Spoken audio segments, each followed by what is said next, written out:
Então, boa noite novamente a todas e todos. Hoje vamos ter mais uma etapa do curso da Fundação Escola Superior da Defensoria Pública do Estado do Rio Grande do Sul, o curso Instituições do Sistema de Justiça e os Desafios para a Efetivação dos Direitos dos Povos Indígenas.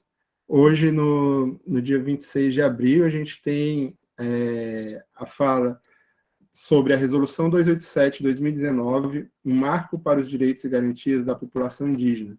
Nós vamos ter o prazer de ouvir a doutora Maiko Nolan, advogada, integra a Congregação das Irmãs da Santa Cruz, presidenta do Instituto da Terra e Trabalho e Cidadania, ITC, assessora das pastorais sociais e assessora jurídica do Conselho Indigenista Missionário CIMI, e da equipe de articulação de assessoria às comunidades negras, e em 2004 recebeu o doutorado honoris causa da St. Mary's College, Notre Dame, Indiana, e por seu trabalho em direitos humanos. Também participará da noite de hoje, contribuindo a doutora Viviane Balbúlio, advogada, que atualmente atua como consultora jurídica do Instituto das Irmãs da Santa Cruz e assessora jurídica do CIMI, mestre em Direito e Desenvolvimento pela Escola de Direito da Fundação Getúlio Vargas. Tem experiência, atuação profissional e pesquisa com temas relacionados à justiça criminal, migrações, gênero e povos tradicionais. Doutora Michael, doutora Viviane, fique à vontade para utilizar o tempo que entenda necessário. E aí a gente vai fazendo as perguntas pelo chat ou anotando, que ao final a gente organiza um bloco de perguntas para vocês responderem. Obrigado. Podem iniciar. Obrigada. Você quer colocar a primeira slide? Posso colocar, se apresenta.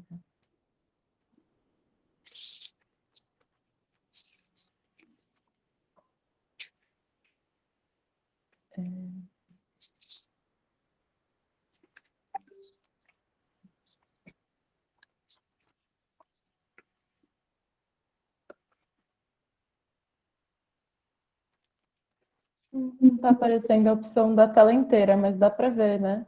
Onde querem. Dá sim. Tá. Nós pensamos hoje à noite de dividir a nossa conversa, de tratar os 5 pontos principais. Os direitos dos povos originários, como aprovação da Constituição Federal de 88, questões conjunturais, a luta pela terra e o marco temporal, marcos legislativos, com destaque por Resolução 287 do CNJ, e avanços de jurisprudência a partir da nossa atuação nesta questão, dados do encarceramento de pessoas indígenas no Brasil, uma questão especial sobre a situação do Rio Grande do Sul, e os direitos específicos de pessoas indígenas em conflito no meio do Brasil, com recorte sobre gênero. Primeiro, eu acho que uma coisa importante que a gente começa com a vinda da Constituição de 88, nós estamos chegando ao fim de um momento de muita violação de direitos indígenas. Tinha até a construção de um presídio indígena em Minas Gerais, na terra dos Krenak.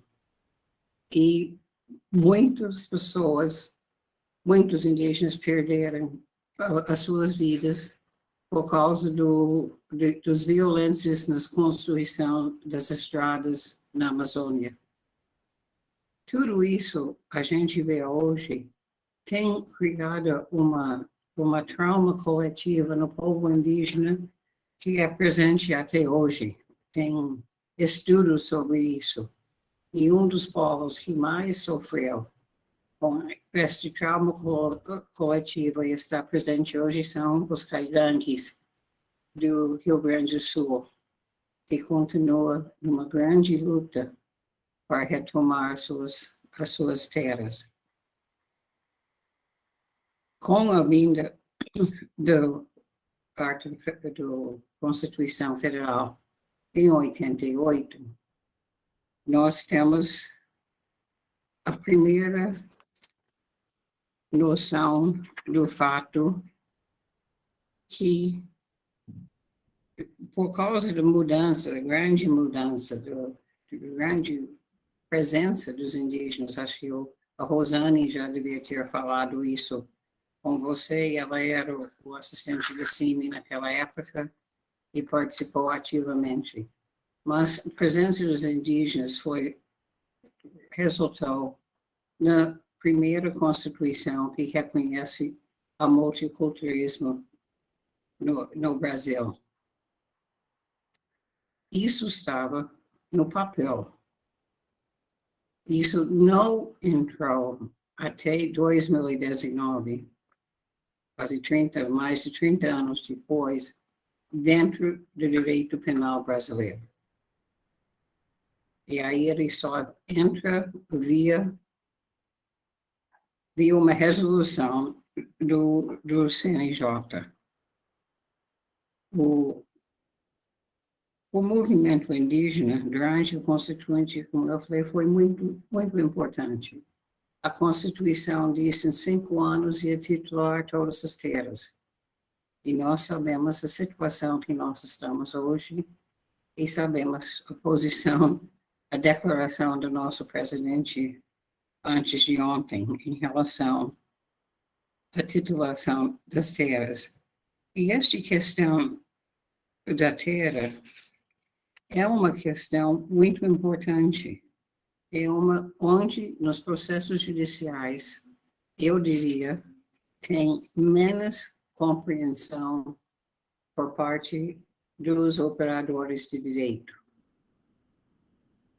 Eles não entendem, na grande maioria, qual é o sentido de terra para os indígenas. Para os indígenas, terra não é mercadoria. É uma parte essencial da sua cosmologia. E sem ter a sua própria terra, toda a sua cosmologia, relação com os espíritos, com tudo que os ancestrais e tudo isso está quebrado. Por isso, a luta constante para a terra. Por isso, a importância deste julgamento agora, que fala sobre o marco temporal.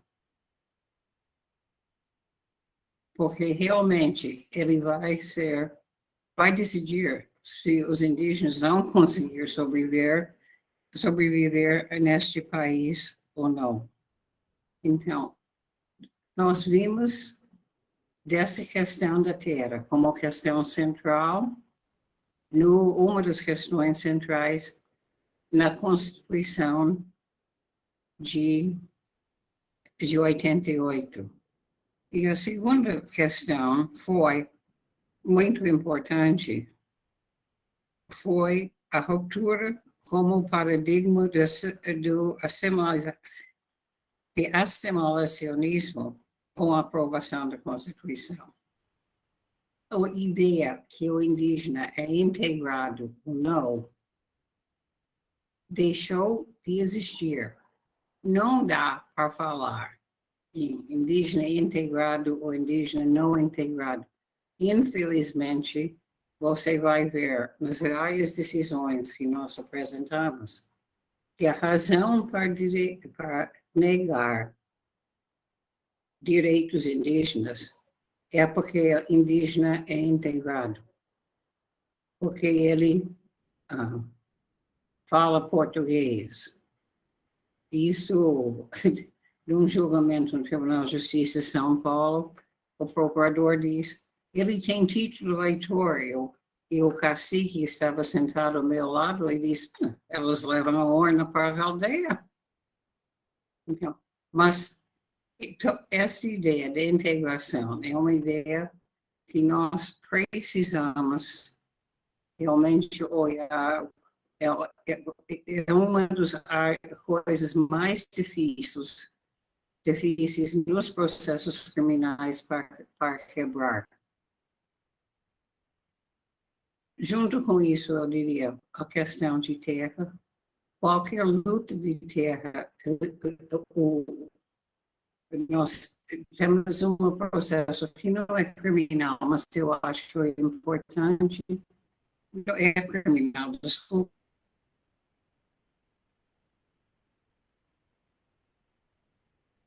Em legítima defesa da terra. Elas entenderam que para os indígenas, a legítima defesa da terra era a mesma coisa como a legítima defesa da vida. Um terceiro elemento no que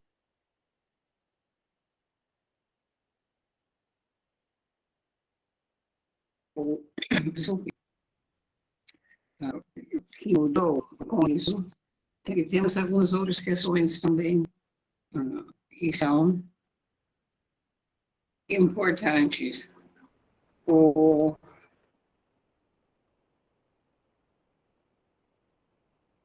do Justiça Penal não entrou. A Justiça Penal continuou no Brasil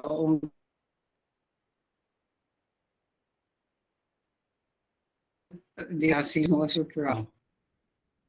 Então, para mudar esta situação, nós temos vários esforços na legislação que a Viviane vai explicar para vocês. Os principais marcos legislativos nacionais e internacionais. Mas, para falar, nós vamos com os principais marcos legislativos nacionais e internacionais.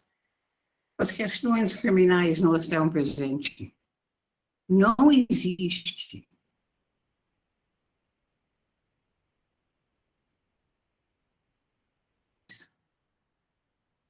o lugar que, até a resolução de 2019, nenhuma legislação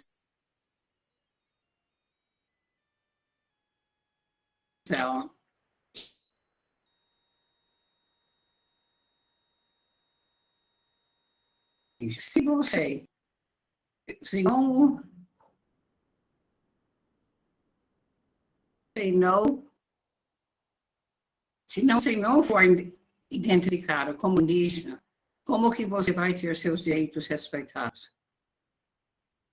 Então, estes marcos legislativos existem, mas nossa grande parte em relação à área criminal, elas nunca foram,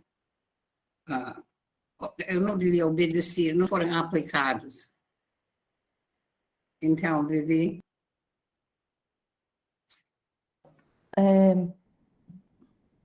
Então, pensando nisso que a Michael trouxe, né, em relação a quando a gente fala, né, que a Constituição rompeu o paradigma do assimilacionismo, de pensar as pessoas indígenas sem autonomia, a gente vê que no âmbito criminal isso é muito diferente, a gente vai ver mais.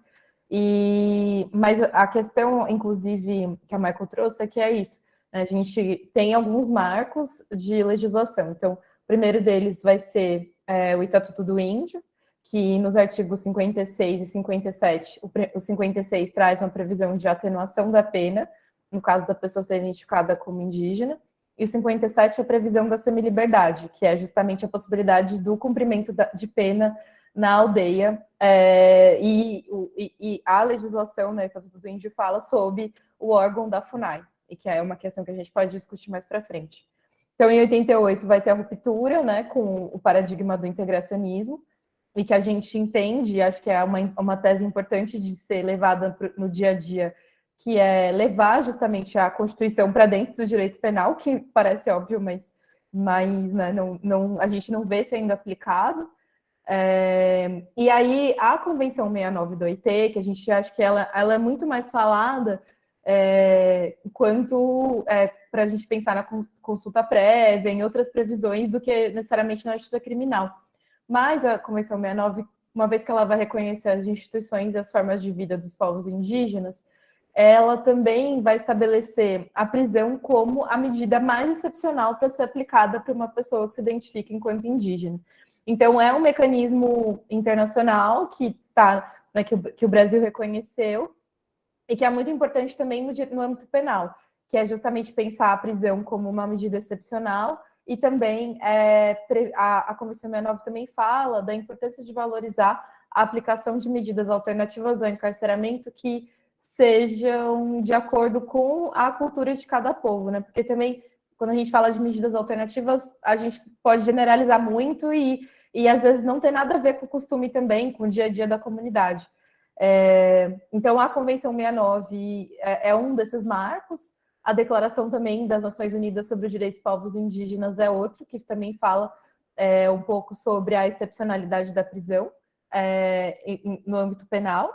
E as regras de Bangkok, que é as regras das Nações Unidas de tratamento para mulheres e meninas em conflito com a lei, enfim, infratoras, né? E aí são essas duas, as regras de Bangkok acaba sendo também um outro marco que a gente utiliza de forma geral, por conta de falar especificamente das vivências das mulheres indígenas, né? E é interessante porque aí a gente pensa não só no Brasil, mas também né, no mundo inteiro, o que significa o aprisionamento de mulheres que pertencem aos povos tradicionais. E daí, nessa caminhada, a gente vai chegar num dos pontos que a gente mais tem trabalhado, né, Michael, recentemente, que é justamente a resolução 287 do Conselho Nacional de Justiça, que ela entrou em vigor em outubro de 2019, então a gente agora já tem um saldo de mais de 2 anos de acompanhamento, né? Talvez dê para falar um pouco o que a gente vê. Inclusive, ouvir de vocês que estão aqui também seria interessante, né? Se alguém tiver algum compartilhamento de caso, de situação que já tenha vivenciado, ou de uma pessoa indígena presa, ou alguma coisa assim, acho que seria bem legal para aproveitar esse espaço para ter essa troca.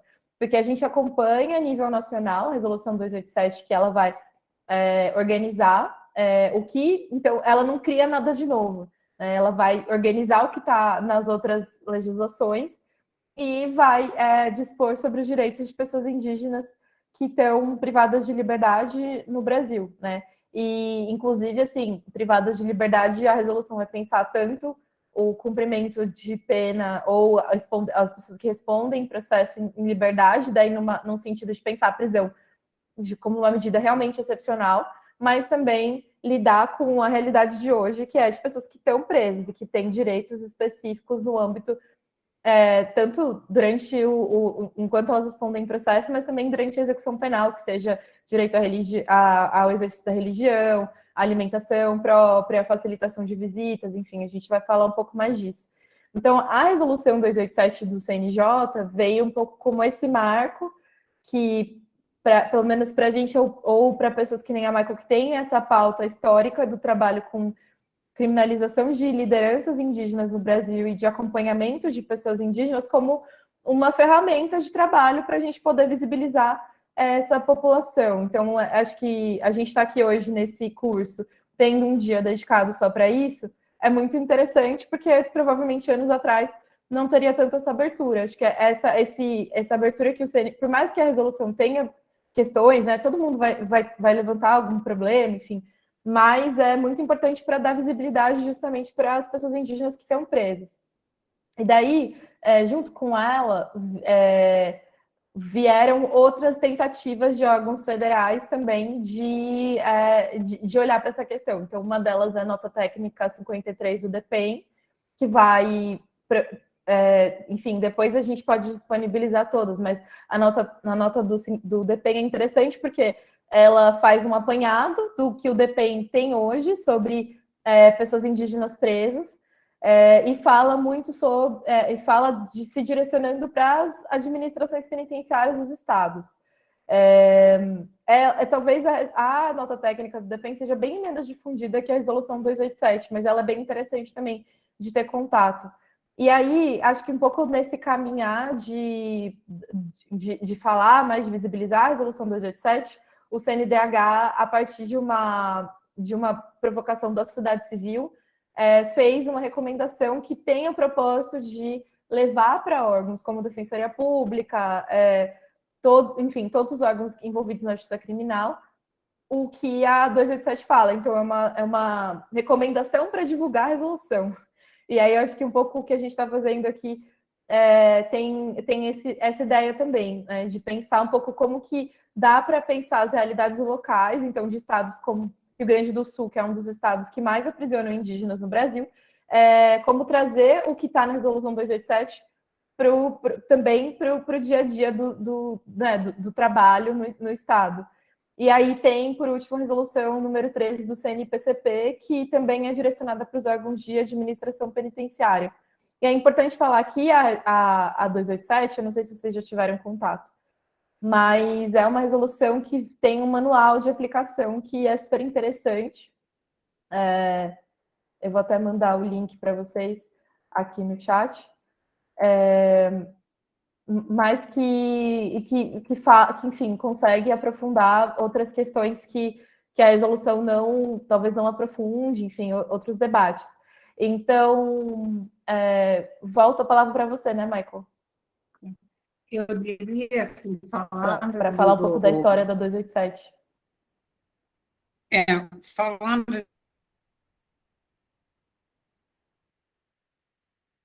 2007, é importante chamar a atenção. É muito interessante considerar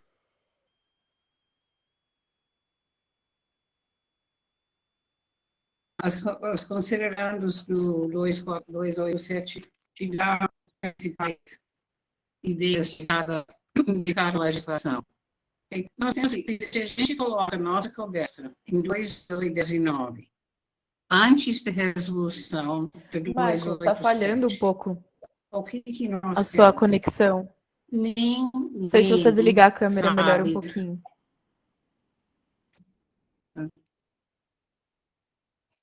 Deixa eu... Tá.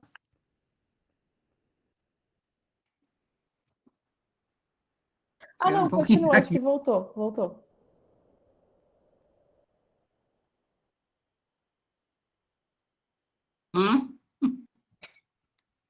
Deixa, tudo bem. Ninguém sabia na categoria, nas suas listas de prisões, e não exigia, não pedia a identificação de indígena, ele não apareceu em nenhum lugar. Em São Paulo, no inquérito policial, apareceu pele vermelha, identificava um indígena, alguém de pele vermelha.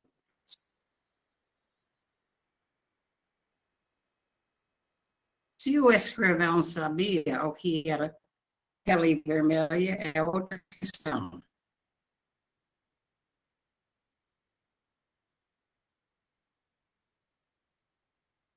Não houve um estudo, não houve a publicação. Isso trouxe vários problemas. E trouxe problemas para os indígenas também. Porque muitos indígenas, e isso é um problema que não tinha receio de ser identificado como indígena. Primeiro, porque eles não sabiam os seus direitos, e segundo, por causa dos 500 que elas têm sido sujeitadas. Nós temos informação, por exemplo, de um problema de uma indígena preso, indígenas presos que respondem os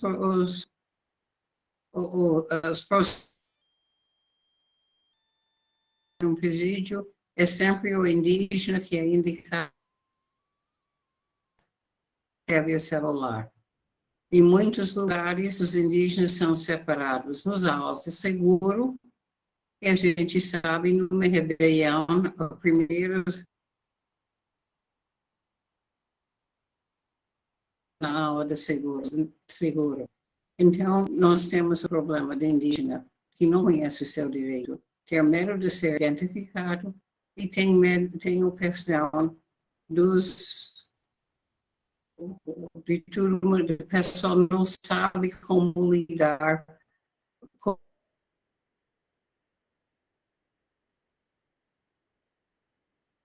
muitos problemas para nós, que é para isso que viu a resolução 287 veio para resolver isso. E a terceira questão que eu já falei era, que eu preciso enfatizar de novo, 287 é para qualquer indígena. Não existe indígena integrado e indígena não integrado ou semi-integrado. Este não foi recebido pela Constituição Federal de 88. Existe indígena. E como indígena, ele tem direitos. Então, o primeiro lugar que esses direitos têm sido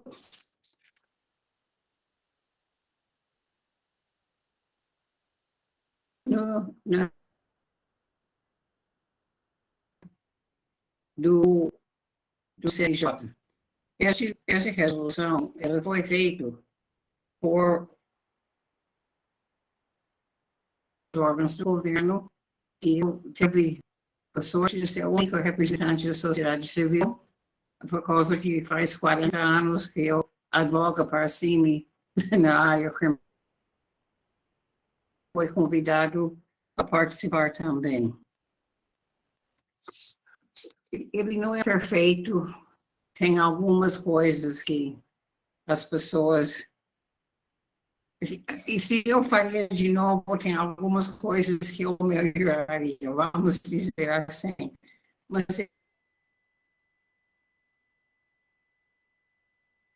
eu acho que como primeira...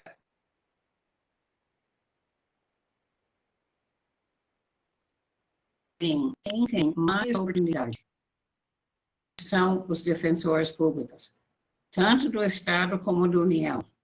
Os defensores públicos, muitas vezes em processos criminais individuais, mas especialmente no momento da execução penal. Então, realmente, sem os defensores públicos, nós não vamos conseguir validar.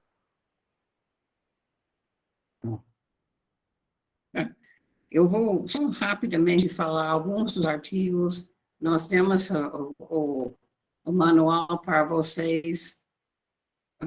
Ele tem comentários, mas eu acho importante, gente. O primeiro princípio, que é o terceiro artigo, é a autodeclaração. Quem decide se é indígena ou não é indígena é o indígena. Se alguém diz que ele é indígena, ele é para ser tratado como indígena no processo judicial. Se por alguma razão tem alguma dúvida ou não tem, às vezes o juiz pode pedir que ele indique a sua comunidade, confirma a autodeclaração dele.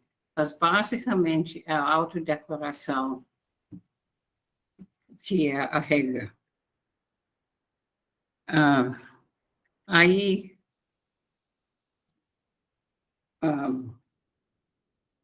Uma vez que ele informa que ele é indígena, a sua etnia e a língua para ele for falado deve constar no registro de todos os atos processuais. Sempre deve falar a etnia e a língua falada.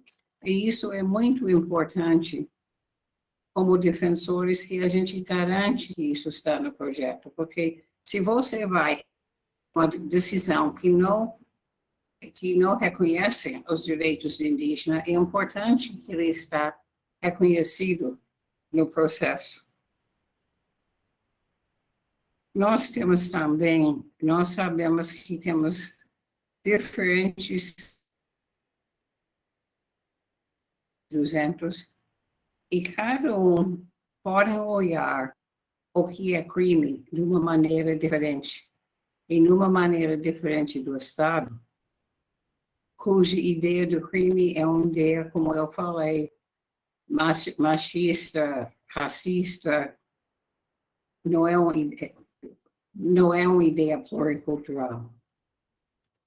Então, nós estamos com um problema. No Rio Grande do Sul, realmente ele não é tão problemático, que parece que tem basicamente 3 povos e me corrigir, mas neste momento, todos os indígenas presos no Rio Grande do Sul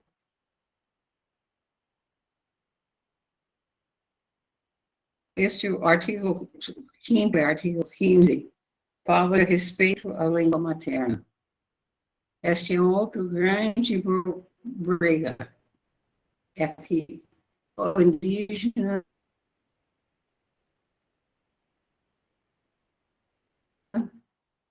deve ter o direito de falar a sua língua materna. O nosso Código de Processo Penal dava direito para estrangeiro ter tradutor, mas não permitia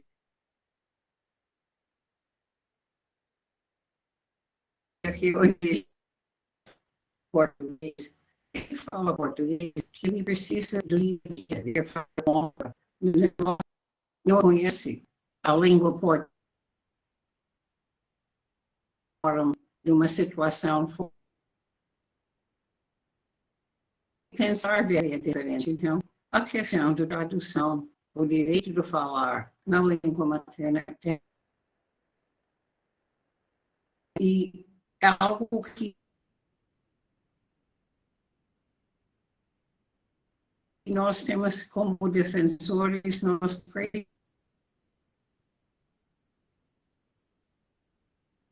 precisamos. Doutora Maico, de repente,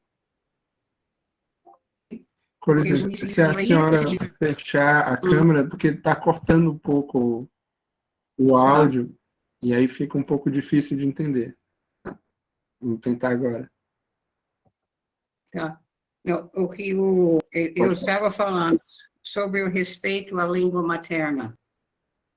Se não, é muito importante o direito do indígena à sua língua materna.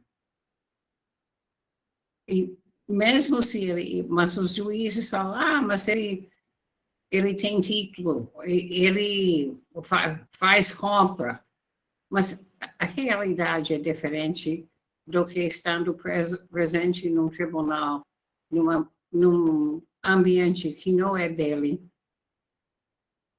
e a maneira de pensar dele que é mais linear, que é diferente do que a nossa. A importância, a língua é muito importante. Mas os juízes não gostam, viu? E aí vocês, uma das coisas que a resolução pede, os tribunais de justiça devem estar montando tradutores das línguas faladas nos seus estados. Nós não temos umas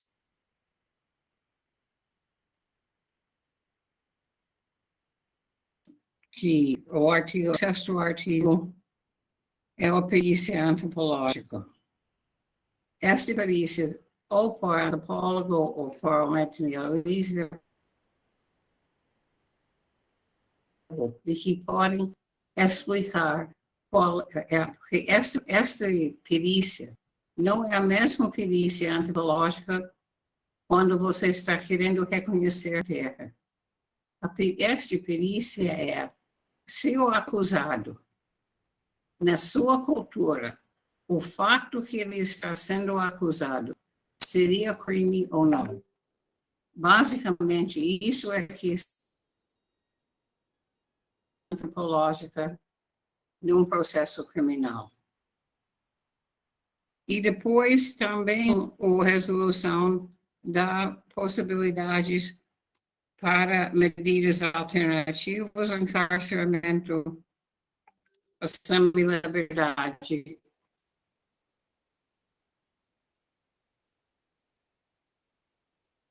Ou como cumprimento da pena. Ele pede no artigo 13º, como a Vivi já mencionou, aproveitando as regras de Bangkok, ele dá atenção a essas pessoas. Você pensa começar numa audiência de custódio. O ideal seria, numa audiência de custódio, o cacique ou alguém do povo está com o juiz ou com os defensores antes da audiência para dizer qual seria a melhor maneira de lidar com esta questão. Querendo evitar prisão, eu diria de qualquer custo. Como é a cultura que é tratado pelo povo? E isso pode ser feito no próprio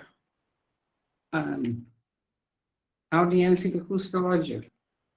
Tem uma parte que não está aqui nos slides, mas tem uma parte que trata da audiência de custódio e como é que deve ser. O importante é que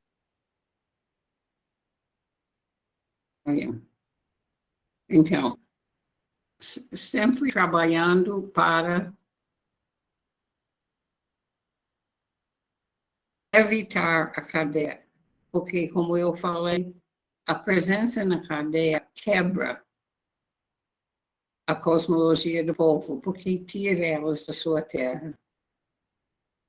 E a relação com a terra não é uma relação comercial, é uma relação espiritual.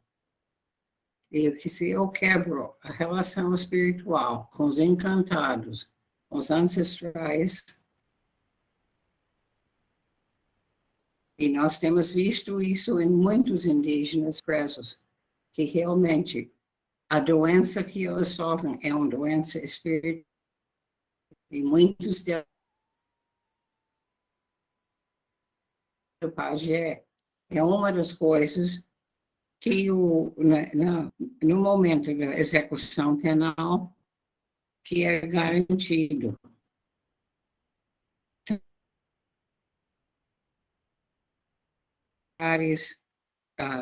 Visita do pajé em maneiras que são de acordo com seus costumes. Então, tem que respeitar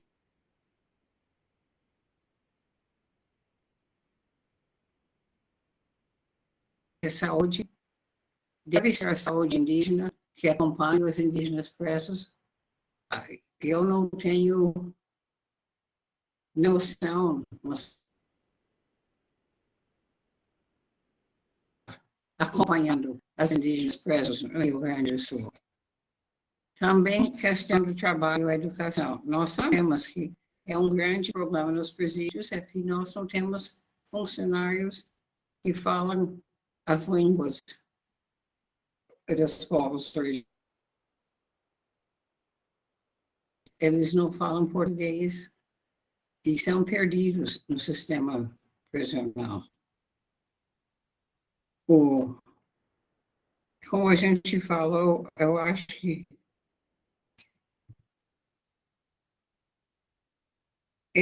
o artigo também, a finalidade da resolução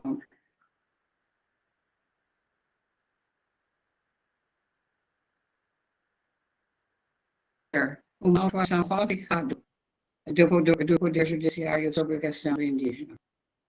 Então, lembrando o fato, e aí tem o manual está na internet, Viviane colocou, é muito importante o manual. Então, resumindo um pouco, é um momento, a resolução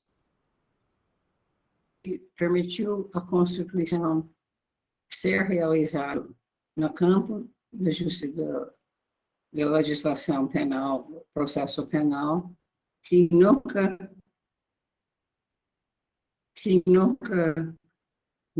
tinha feito isso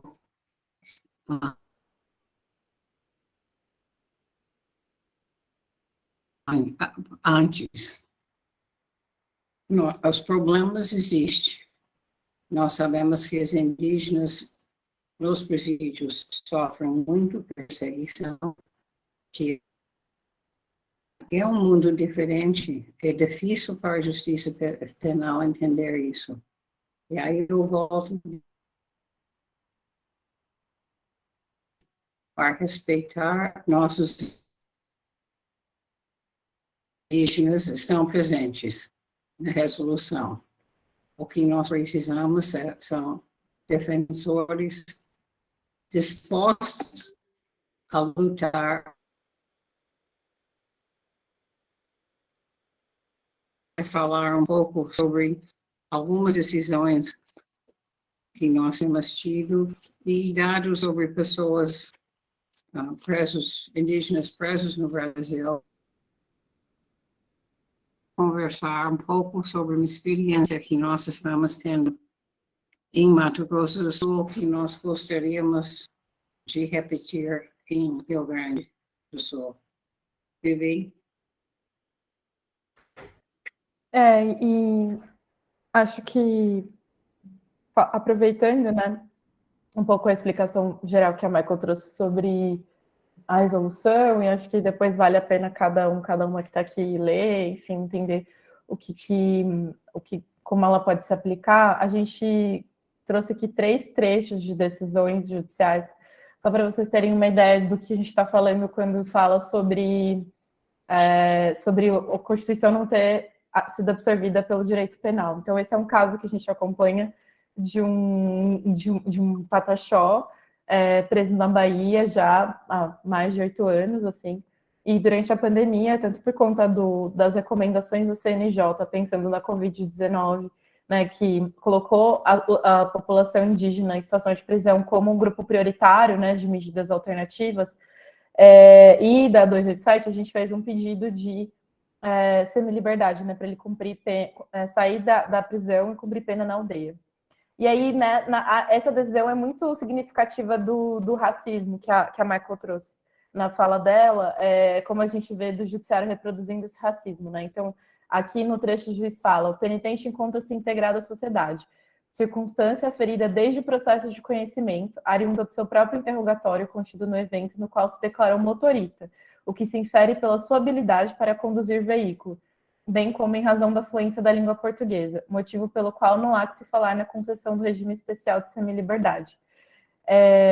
Então é isso, existe para vários juízes que pegam casos de pessoas que são autodeclaradas indígenas ou que a defesa trabalha justamente com o direito específico dessas pessoas, como se existisse um perfil específico do que é esperado de uma pessoa indígena. Então, uma pessoa que não tem carteira de motorista, não tem celular, tem que obrigatoriamente falar outra língua. E nesse caso, a gente apresentou no pedido de semi-liberdade dele uma carta assinada por mais de 100 pessoas da mesma comunidade indígena, que esse é um outro ponto que é importante, né, que é entender um pouco da relação que a comunidade tem com aquela pessoa que foi presa, pedindo para ele retornar. Né? Então, grande parte da comunidade assinou a carta, né, indicando o pertencimento dele àquela região, a vida ali, daquela comunidade de Pataxó, só que foi completamente desconsiderado essa visão do coletivo. E esse caso, a gente, inclusive, já levou ele até pelo menos o STJ, o posicionamento do STJ é bem nessa linha da integração. Então, tem que ter um esforço, um outro tipo de movimentação que seja, ainda que não seja muito acolhido para dentro do judiciário, mas para as instituições que atuam fora, né? Para o Ministério Público, por exemplo, não reproduzir esse tipo de racismo em manifestações, que é o que a gente viu nesse caso, ou, enfim, a Defensoria ter outras ferramentas também para atuar. Então, essa foi uma situação. Essa aqui é outra no Mato Grosso, que é de um caso de um chavante que foi preso por conta de um processo bem antigo, ele foi preso com mandado de prisão em aberto. E aí tem esse trecho fala que fala um pouco da negativa do laudo antropológico na execução penal, então tem um pouco dessa visão de que o laudo tem que ser realizado no conhecimento, e acho que um dos papéis que a gente tem enquanto sociedade civil, ou quem atua em instituições, é mostrar que o laudo antropológico é uma ferramenta para o judiciário, né? É uma possibilidade de julgar melhor uma situação, não necessariamente um trabalho a mais. Por isso que é importante que os tribunais tenham cadastros de intérpretes atualizados, que levem em consideração os vínculos com a ABA, né? Com outras associações de antropólogos e tal. E não só, né, com outros tipos de especialistas, para pensar o laudo como uma ferramenta de auxílio para o julgamento. Mas o que a gente vê na prática é que não é muito bem... dificilmente o pedido de um laudo antropológico é aceito. E esse caso foi assim, a gente não atua nele diretamente, mas a gente acompanha a comunidade, enfim, a outras pessoas. E aí, essa tem uma coisa interessante que ele fala aqui, né? Por fim, quanto ao pedido de consideração das características culturais, sociais, econômicas, costumes, a língua e as tradições, também não merece acolhimento. Então, né, essa decisão é basicamente uma negativa da autodeclaração indígena, né? Não existe outra... A única... Essa pessoa, esse moço chavante que está preso, ele só é visto como indígena como justificativa para manter ele preso, mas nem para exercício da própria cultura, ou, enfim, a mínima consideração ali, o judiciário negou. E a gente achou bem paradigmático, assim, simbólico, porque uma coisa é negar a semi-liberdade, né, porque a defesa pedindo, uma coisa é negar o laudo antropológico, mas outra coisa é negar que a pessoa tenha cultura. E isso enfim, é muito um sinal do que acaba acontecendo nas decisões judiciais. E aí a mesma coisa embaixo, né? O recuperando era integrado à sociedade, inclusive foi candidato a vereador, bem como possui domínio da língua portuguesa, o que facilita qualquer tipo de comunicação e convivência com pessoas não indígenas. E aí acho que nessa questão da língua, a gente vê que, né, principalmente por conta de articulação entre os lugares do Brasil, a gente vê que nem sempre os tribunais têm também cadastros de intérpretes que levam em consideração línguas indígenas. E aí eu acho que esse é um ponto que não se relaciona só à justiça criminal, mas o acesso à justiça como um todo. Recentemente, o TRF3 aqui fez um seminário, uma formação de intérpretes, e um seminário um pouco para falar sobre a importância do trabalho, primeiro para diferenciar o trabalho da tradução e também do trabalho de intérprete, e falar um pouco sobre a importância da atuação para juízes, né, terem esse apoio de intérpretes. E aí foi muito interessante, inclusive, porque foi mobilizado por um juiz aqui de Guarulhos, mas é um juiz que lida muito mais com casos de pessoas não brasileiras presas, mas que trouxe referências principalmente do Mato Grosso do Sul para falar sobre o trabalho de intérprete no judiciário, em casos de crianças e adolescentes, que também é muito mais delicado. Foi bem menos sobre justiça criminal, mas eu acho que esse é um movimento importante, inclusive, né? Que tenha acesso a essas pessoas que tenham a qualificação profissional ali para atuar em audiência, ou ser apoio para a defensoria, enfim, no final também a gente tem um pré-julgamento, né, de que o fato da pessoa falar português quer dizer que ela está entendendo tudo, mas quando ela está frente à justiça, ao direito, não importa, né? Você fica pensando, se eu tivesse presa num outro país que não ainda que eu fale inglês, né, não é minha língua materna e tal. Então, acho que esse é um pouco das questões que vão surgindo, assim, do acompanhamento de indígenas.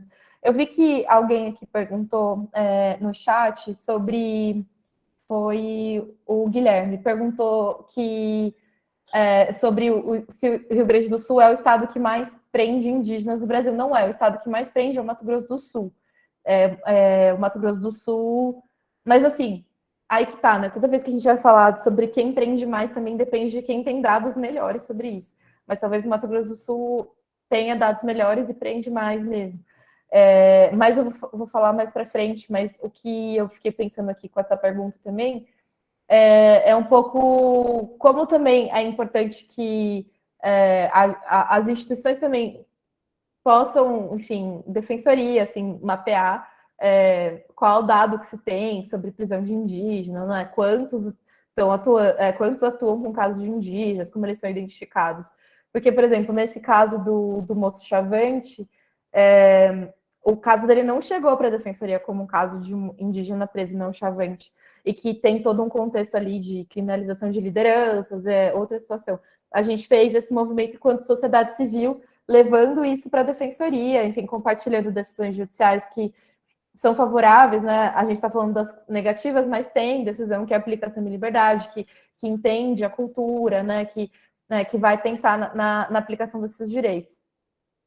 Tanto que a próxima é de um caigangue, que é um idoso que estava com mandado de prisão em aberto no Rio Grande do Sul e foi recentemente suspenso por uma liminar do TRF4. Então, é uma decisão surpreendente e muito boa, que justamente, né, leva em consideração, ainda que tenha sido do ano passado, né, leva em consideração a Covid, pensando em indígenas e a pessoa idosa como grupo de risco. E aí tem essa questão que é muito interessante dessa decisão, que fala das diretrizes da Convenção 69 da OIT e da Resolução 287, pensando na excepcionalidade extrema do encarceramento, uma vez que se o encarceramento de indígenas é extremamente excepcional, mesmo havendo sentença condenatória transitada em julgado. Então, é um posicionamento que vai, inclusive, mais garantista que a Resolução 287, que não fala muito sobre os direitos para depois da execução penal, mas fala mais da prisão provisória, enfim, de evitar o encarceramento desde a audiência de custódia.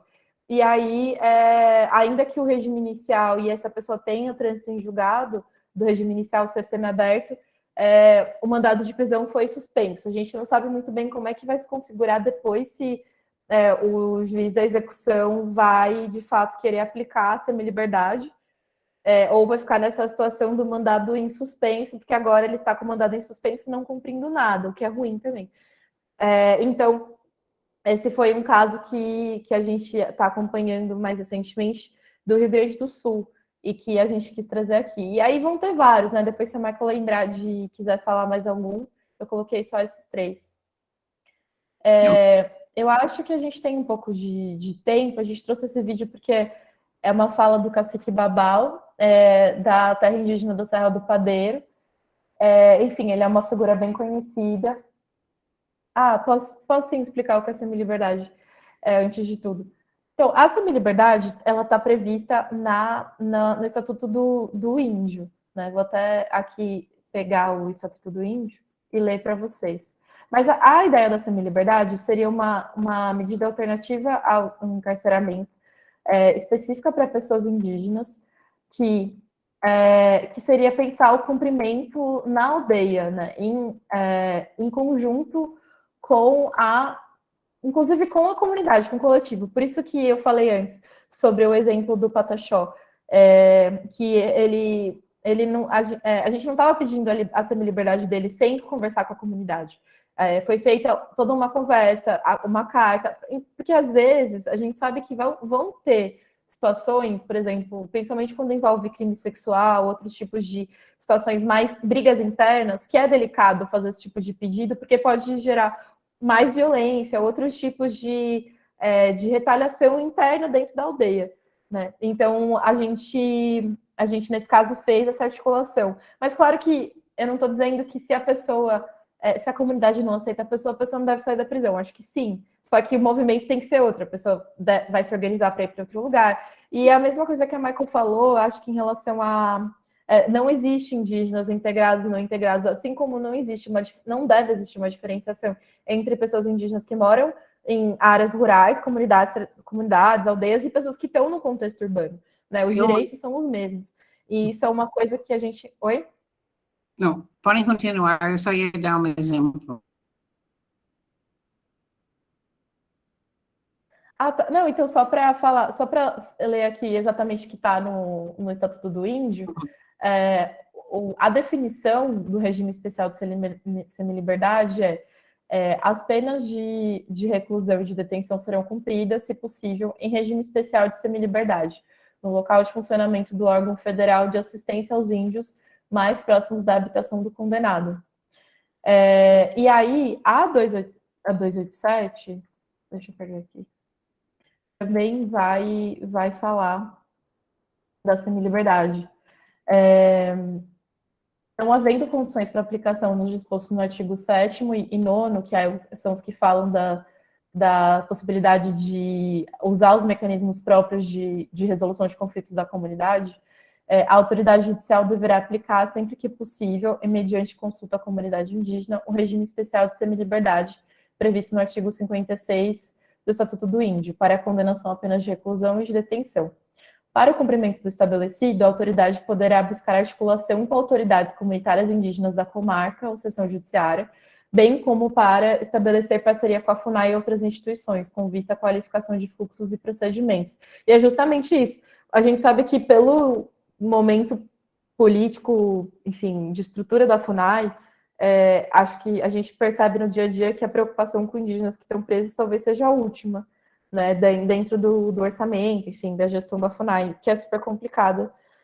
Então, esse esforço de saber quem atua na região, então, por exemplo, o CIMI atua em tal região, tem a outra uma entidade da igreja ou outra entidade auto-organizada dos indígenas, é muito importante para pensar na semi-liberdade, inclusive para mostrar para os juízes que a gente tem que romper um pouco com essa exata colocação que está no Estatuto do Índio, porque esses lugares dentro da estrutura da FUNAI nem sempre existem. O que existe, às vezes, é a pessoa...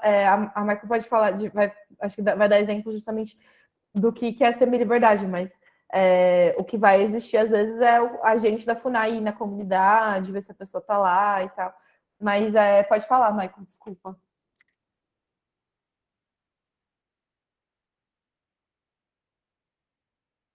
Não, eu ia dizer.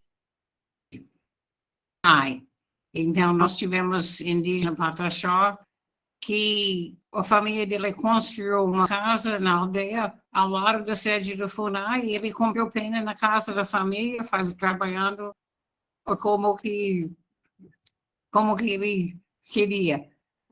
Em Mato Grosso do Sul, o FUNAI construiu uma prisão, o que chamava prisão dentro da aldeia, mas deixou a chave com os indígenas, então eles não ficavam no prisão, porque a ideia da semi-liberdade é o indígena continua a sua ligação com a terra. Ele pode plantar, ele pode fazer o que é necessário para manter a sua vida espiritual. Nós tivemos também juízes que dizem que não, e as pessoas com semi-liberdade foram presos dentro da sede do FUNAI. Aí houve um dado momento em que FUNAI parou de ter unidades dentro das aldeias. Então, o 287 abre isso um pouco quando ele abre para na comunidade, com a comunidade ajudando a decidir como em que maneira seria a melhor maneira dele resolver esta questão. Quem é que deve ser responsável, como se pode ser feito. Em Pernambuco, o juiz concedeu a semi-liberdade, mas com, como que chama? Tornozeleira eletrônica, que deu um monte de problema, porque não tinha como carregar a tornozeleira na aldeia. Então, o indígena teve que ir para a cidade cada vez que ele precisava carregar o tornozeleiro. Mas o importante do 287 é que ele abre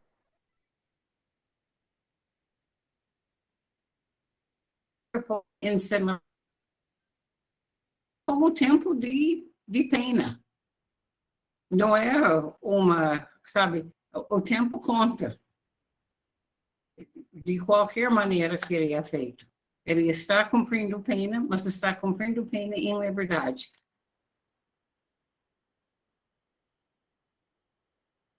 Vivi, podem continuar. Eu vou colocar o vídeo agora, acho que dá tempo. Tá.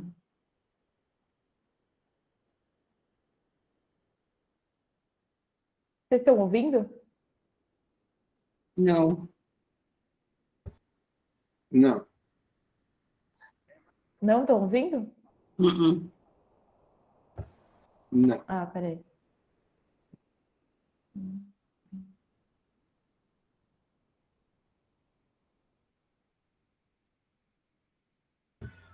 Eu acho que é a forma como vocês para compartilhar.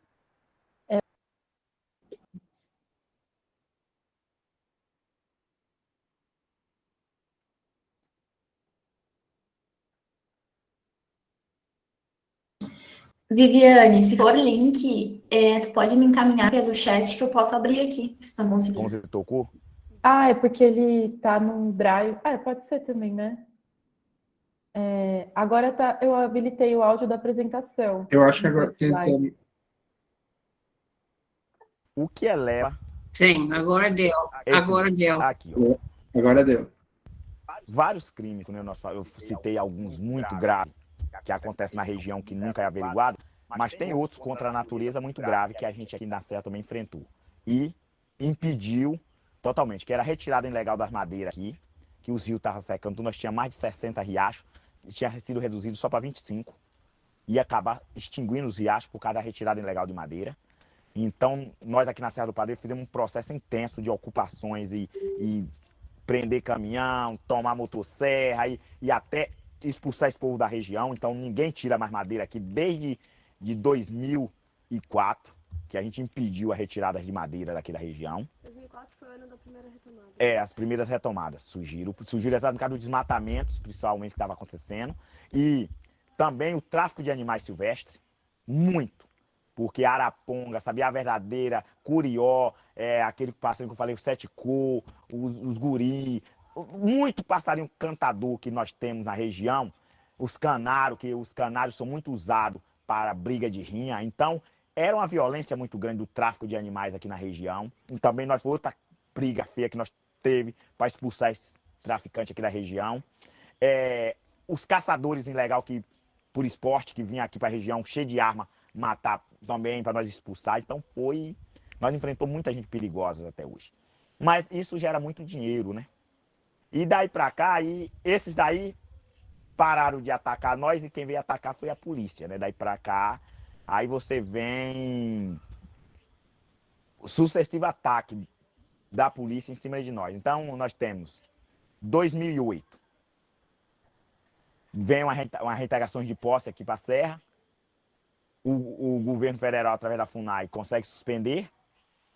Mesmo assim, eles mantêm um ataque em 2008 aqui na Serra e usaram cerca de 180 homens, 2 helicópteros e 33 veículos, 2 rabecão e tudo. E foi um ataque de 6 horas da manhã até 5 horas da tarde.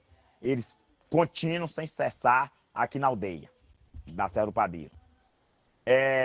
Em 2009, não muito longe, menos de 6 meses de um ataque para outro, a Polícia Federal faz um ataque aqui na Santa Rosa e tortura 5 índios com choques elétricos, né? E é aquele processo que você já acompanha, que a gente está processando o governo por causa desses ataques. Vem em 2010, não muito longe, 6 meses depois, a polícia E nesse período aí, a polícia continua atacando coletivamente. A polícia entrar aqui e dar tiro de metralhadora em todo mundo. Era uma coisa rotineira. Em 2010, lá na Palmeira, Era uma fazenda retomada. exatamente, que é do Alfredo Falcão, o autor que contrata pistoleiro, que tem os parentes ligados à Polícia Federal, a outros negócios aí, que faz a ligação dessas situações. Esse daí bota uns 22 pistoleiros para tentar nos matar. Levaram junto, foi a Polícia Federal junto com esse pessoal tudo, depois deixa lá dentro. A gente consegue tirar todos eles sem matar, mas conseguimos recuperar as armas que estavam com eles, o qual fez um relatório. Né? Foi quando também depois a Polícia Federal invade minha casa 2 horas da manhã, faz minha prisão, me leva pro presídio, prende Gil, depois meu irmão, manda para Mossoró, Célia, minha irmã, vai fazer a denúncia em Brasília, a Lula, quando vem, eles fazem uma acusação, veja bem, vocês sabem que Célia não sabe dirigir, até hoje. Estava grávida de 9 meses e foi acusada de sequestrar um caminhão, nem foi de roubar, é sequestro de caminhão. Sequestrar um caminhão e ela é mandada com seus filhos de 2 meses para um presídio e fica presa. Alguém que não sabe dirigir, estava grávida de 2 meses, a altura dela é impossível alcançar para dirigir um caminhão truque daquele. Então, por aí você vê que a forjação nem tem base para ser forjada, porque é uma loucura. Então, ela é presa, aí fica nós 3 presos, naquele percurso. Quando eu saio, eu entro num programa de proteção, porque as ameaças de morte é constante. A revista Época publica, nesse mesmo ano, a 30 mil reais para quem matar o cacique Babau, né? Também. Tá numa reportagem da revista Época. Então, esses ataques vêm continuamente feitos pela polícia. E aí você vê sucessivamente, né? Também, anteriormente um pouco, porque a gente reivindicava o Conselho das Estradas aqui, a Polícia Federal faz minha prisão, porque a gente reivindicava direitos. Porque eu cobrava do governo do estado que consertasse as estradas, porque ia morrer pessoas, as escolas estavam parando de funcionar, tudo por causa do conserto. E aí eu fico também 4 dias preso, mas depois o governo conserta as estradas. E aí vem rotinamente, né? Então agora, 2011, teve um pouco de calmaria, né? 2012, mais ou menos, mas a gente sabia que eles estavam tramando, estava apenas se reagrupando, porque estava trabalhando na segura do relatório, para não ser publicado. A portaria declaratória, que o relatório já tinha sido publicado em 2009, então isso por que nós sofremos ataques mortais em 2009 e 2010? Por causa que a FUNAI reconheceu o território. Então, para intimidar, os fazendeiros da região, a oligarquia regional, usa toda a força militar em cima de nós. Então, nós não recua, o relatório mantém, aí quando o relatório é aprovado, vem o contraditório deles, também é derrubado pela FUNAI.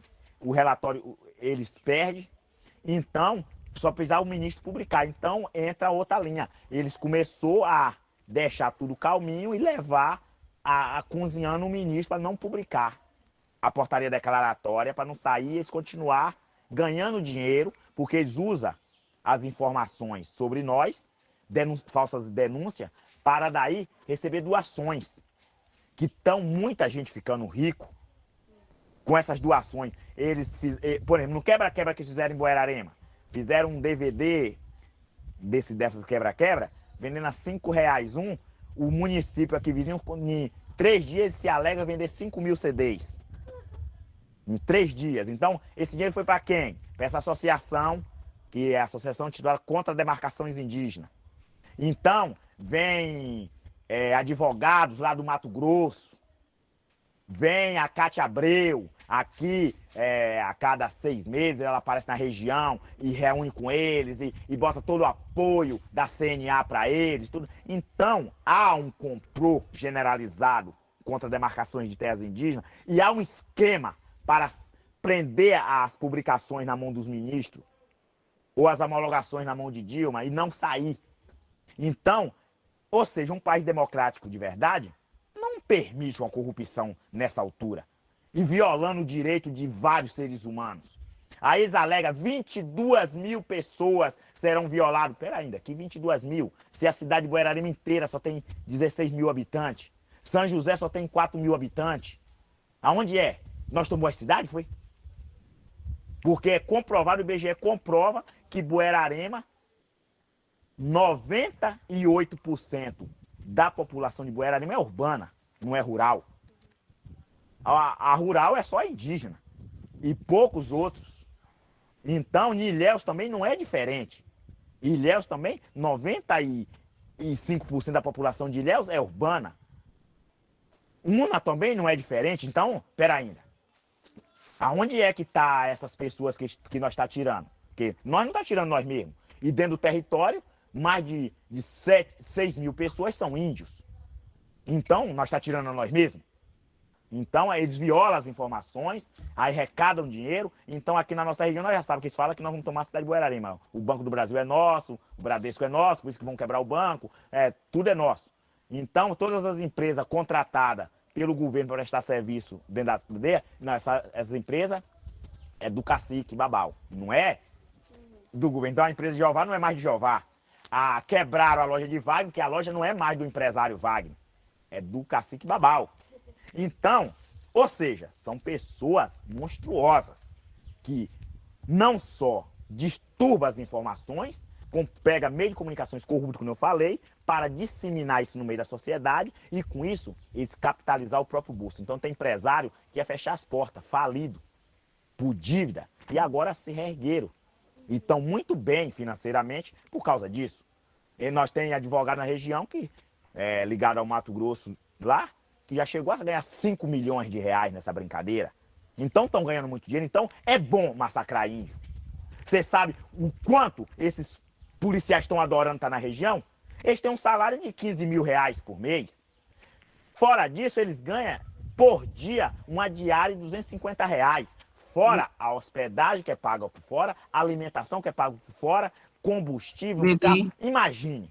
Oi, eu já vou parar. O gasto monstruoso que o governo federal está tendo aqui. E é muito bom. Se esses policiais não tivessem aqui nessa região, eles não estariam ganhando diária. Então, eles estariam ganhando só o salário base. Mas só com as diárias que eles ganham tá aqui, não fazendo nada, justifica. Eu acho que é importante disso também é demonstrar, esse vídeo mostra a ligação de tudo que nós estamos fazendo com a luta pela terra. E isso é verdade também com os processos dos Cargangue no Rio Grande do Sul. Que eu saiba, eu acho que a grande maioria dos crimes, se você olhar, você vai ver o que está ao fim é o fato que não tem terra, ou na luta para a terra, que o que elas fazem é visto como crime. Vivi, podem continuar, desculpe. Imagina, então era um pouco essa ideia, a gente colocou essa fala do cacique Babau, Tupinambá, e aí depois, se vocês quiserem ver o vídeo, é que esses trechos que a gente pegou, tanto esse quanto um outro que depois posso mandar, que é a irmã dele contando da prisão dela, ela estava grávida, enfim, foi a diretora do documentário que cedeu a parte, porque não entrou toda a gravação que ela tinha para o documentário, daí ela autorizou a gente usar, porque é um material único, assim, eu vi alguém que nem o Babau contando da experiência de prisão, de criminalização, né, e pensar, e como tudo se relaciona. Então, acho que aproveitando, vocês estão vendo, né? Tá. Então, aproveitando um pouco até a pergunta que o Guilherme fez, eu vou explicar um pouco como que a gente está falando desses dados sobre indígenas presos no Brasil. Desde 2016, a gente faz um levantamento via Lei de Acesso à Informação, perguntando para todos os estados a quantidade de pessoas indígenas presas, e aí a gente pede informações sobre o povo que pertence, a língua, se é prisão provisória ou não, onde a pessoa está presa, enfim, tudo isso. Então, já tem uns anos que a gente faz essa pesquisa, e que é uma pesquisa que tem muito mais o intuito de auxiliar um pouco o dia a dia do trabalho do que uma pesquisa acadêmica e tal. Mas a gente fez esse infográfico que, se eu não me engano, o Rodrigo enviou aqui no chat, que é com os dados de 2020. Ainda não tem os de 2021 e de 2022. Mas, enfim, a gente faz esse levantamento, que é uma parceria do Instituto das Irmãs da Santa Cruz com o CIMI, e aí a gente pergunta para a Secretaria de Administração Penitenciária de todos os estados essas informações sobre pessoas indígenas. Então, os dados da Lei de Acesso à Informação, eles são os dados que o Estado fornece para a gente. Então, dá para questionar eles, né? Se se as pessoas estão sendo perguntadas, essa é uma dúvida, se elas conseguem, né, se elas não têm medo de se autodeclarar como indígenas, se elas sofrem algum tipo de retaliação, se isso acontece, de que forma que os estados conseguem ou não colocar nas próprias plataformas né, de dados essa informação sobre o povo que pertence. Então, a Michael já falou disso, mas a gente já viu, por exemplo, no Rio Grande do Sul, quando a gente começou a fazer os pedidos, que as pessoas indígenas, elas vinham com o nome Indiática. Enfim, ou outras denominações que têm uma conotação racista, né? Que seja colocar como pele vermelha, ou índio, ou não perguntar ao povo que pertence. Hoje, as informações que o Rio Grande do Sul fornecem são, inclusive, por isso que a gente pode dizer que todas as pessoas que o Estado do Rio Grande do Sul diz que estão presas, Caigangue, porque é a CESEP do Rio Grande do Sul que disse isso nas informações que prestou. Então, acho que teve uma mudança assim, na forma de organização dos dados, né, de quando a gente começou, dá para comparar assim, até hoje. Não quer dizer que necessariamente as pessoas estão sendo mais identificadas ou não. Inclusive porque o Rio Grande do Sul tem uma curiosidade que eu estava lembrando aqui, que a gente vivenciou em 2020, na pesquisa, que foi, a gente recebeu 2 tipos de respostas muito diferentes no mesmo semestre. Então, no ano de 2018 e 2019, a resposta de acesso à informação do Rio Grande do Sul disse que tinha 306 indígenas presos, depois 355. Sobre os crimes, não tem, depende do estado. Eu não sei agora, daqui a pouco eu posso dar uma olhadinha, porque a gente não pergunta isso. Então, às vezes, vem por espontânea, né, vontade dos estados que mandam as informações que eles têm lá. Mas aí, o que teve essa diferença do Rio Grande do Sul é que no ano de 2020, esse número ele baixou de 355 em 2019 para 58 pessoas. E a gente pensou, né, inclusive pela equipe do CIMI que atua na região, falando com outras pessoas, não teve um desencarceramento massivo de indígenas de um ano para o outro. O problema deve ser o dado. E aí, no segundo semestre, a gente perguntou, e aí voltou para 382 pessoas. E aí que tá, a gente fez outro pedido perguntando para a SUSEP de que forma que essa informação ela é coletada, enfim, só que a informação que veio é que é perguntado para as pessoas, é a autodeclaração. Só que ninguém nunca explicou para a gente por que teve esse lapso aí né, dessa diminuição. E aí agora, o número de pessoas presas no Rio Grande do Sul, tá no próximo slide, vou só ver aqui porque eu esqueci. 98 pessoas, segundo a SUSEP. O dado prestado em março de 2022.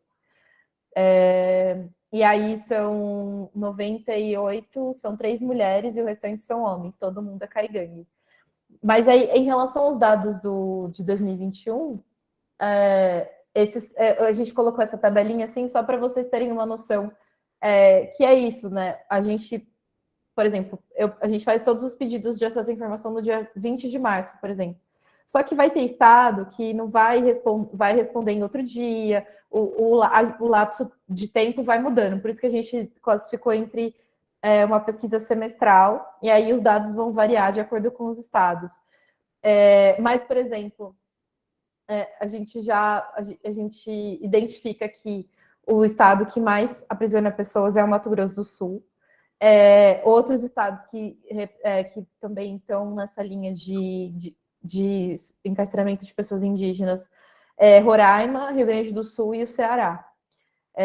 Se eu não me engano, agora eu teria que conferir, mas se eu não me engano, hoje o Roraima é o segundo, o Rio Grande do Sul é o terceiro. Eu falei o segundo antes porque eu esqueci os dados de 2022, mas Roraima é o segundo.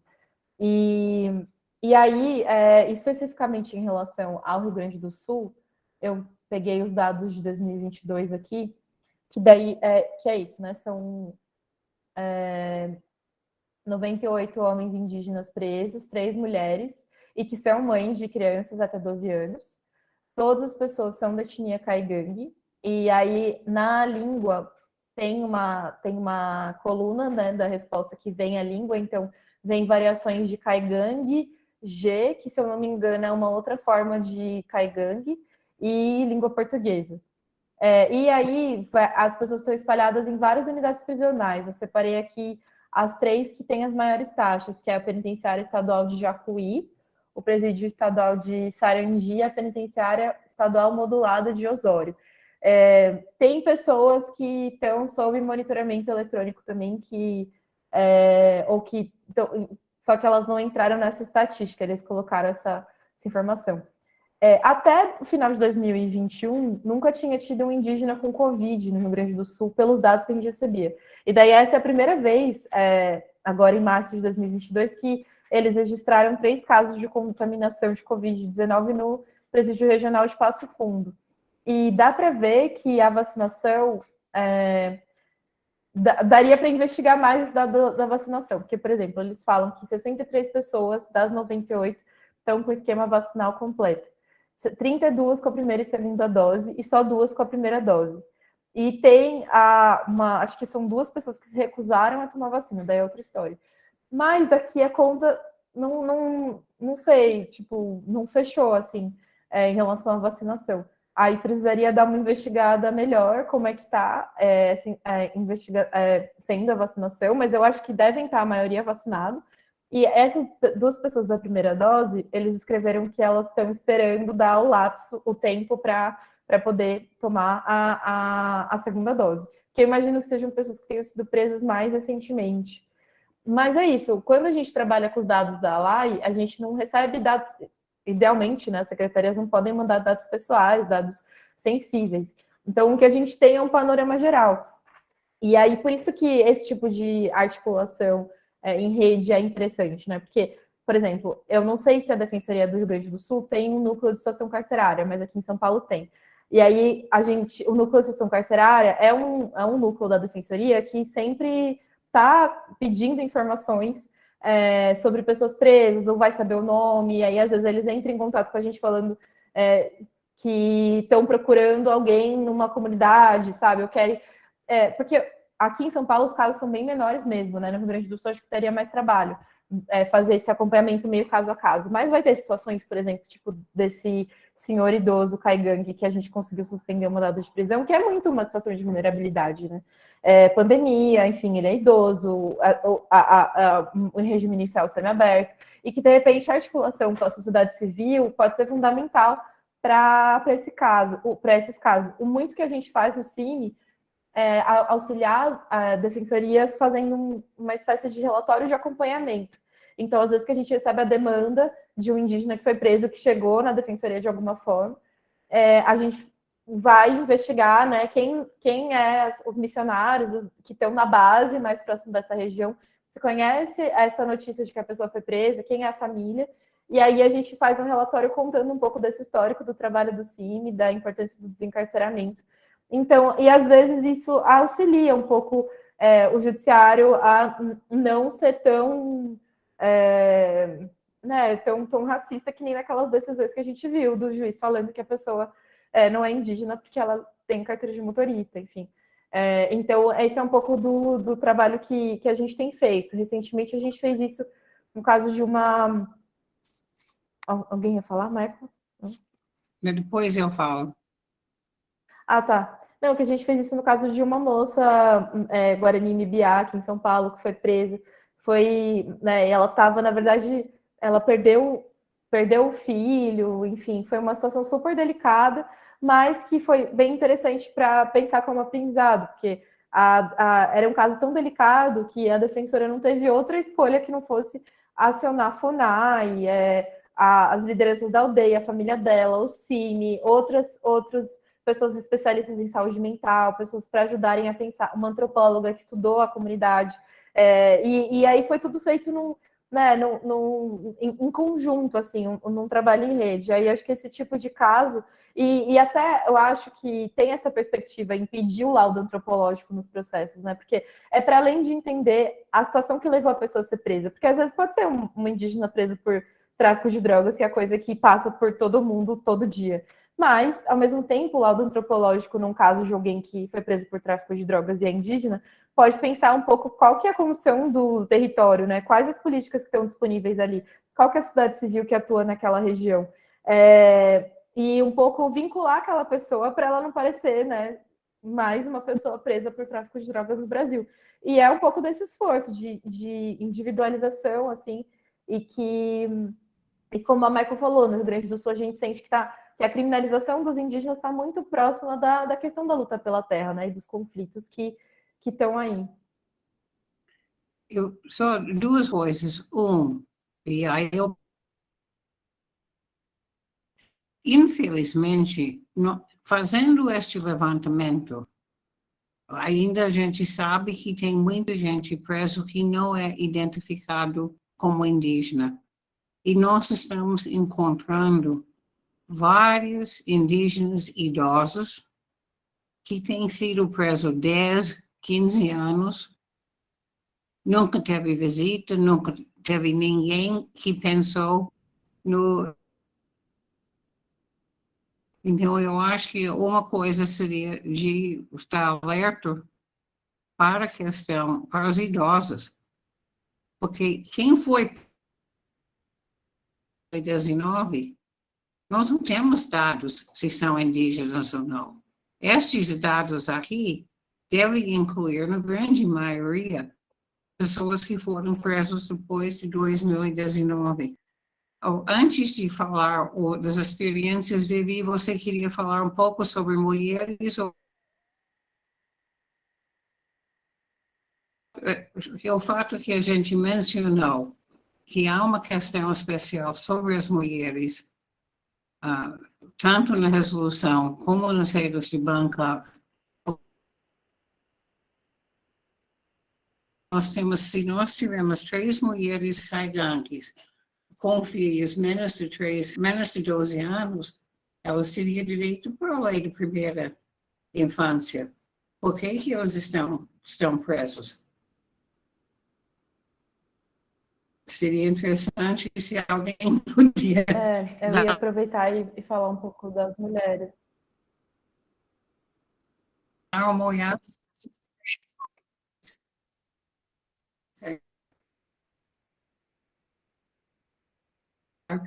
Tem muito mais coisas que a gente podia falar. Qual é o papel da psicóloga?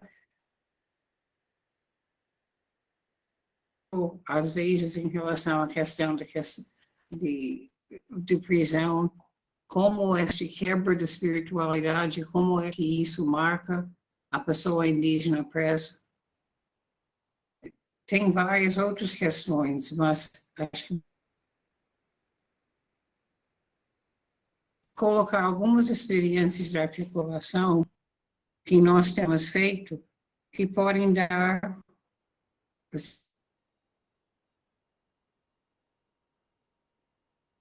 especialmente a primeira, dar uma ideia para vocês.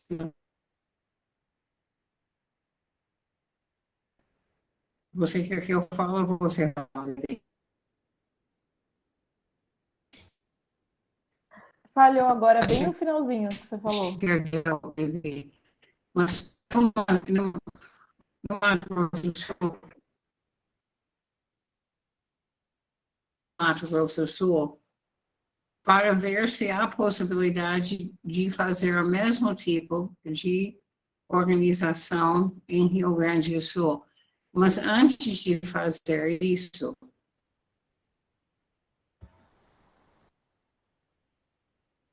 eu só queria te informar que a resolução 287 está disponível em Telegram.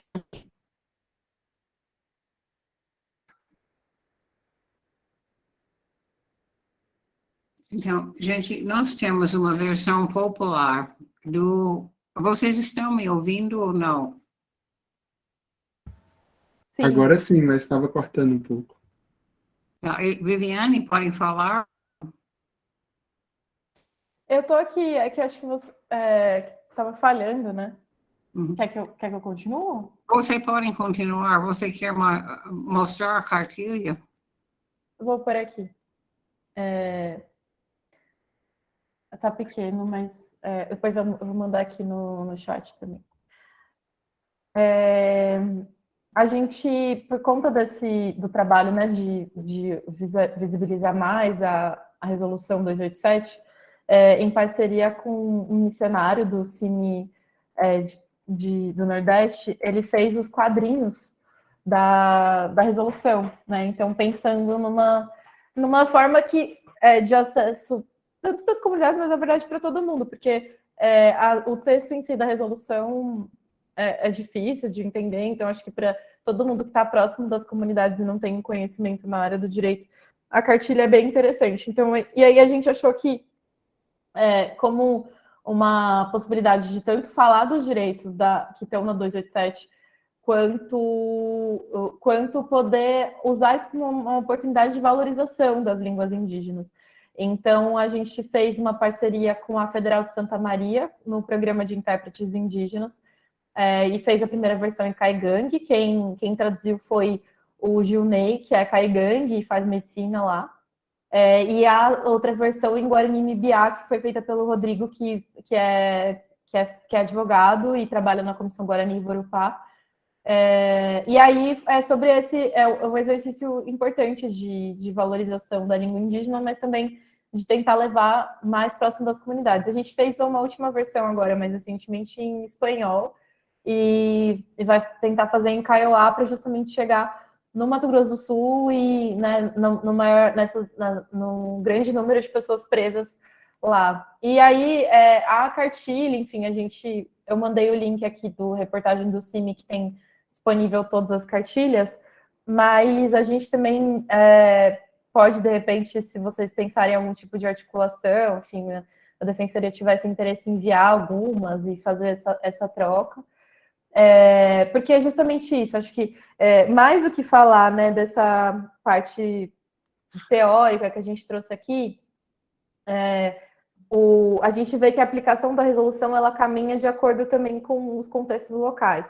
Então, no Mato Grosso do Sul, por exemplo, na próxima semana, a gente vai fazer um mutirão de atendimento em 3 penitenciárias de lá, para tentar mapear um pouco das demandas dos indígenas que estão presos. E daí, tentar ligar também com o que a equipe de base do CIMI e de outras, né, organizações que participam tem de contato com a família dessas pessoas. Se elas já falaram com a família alguma vez, se elas têm alguma noção do processo, coisa do tipo. Aí a gente vai começar semana que vem fazer essa primeira tentativa de mutirão só focado em pessoas indígenas lá, em uma parceria com a DPE, que tem o NUPIR, que é o Núcleo de Relações Raciais e, enfim, e étnicas da Defensoria, a DPU do Mato Grosso do Sul, a Pastoral Carcerária e outras entidades como o CIMI e outras entidades católicas.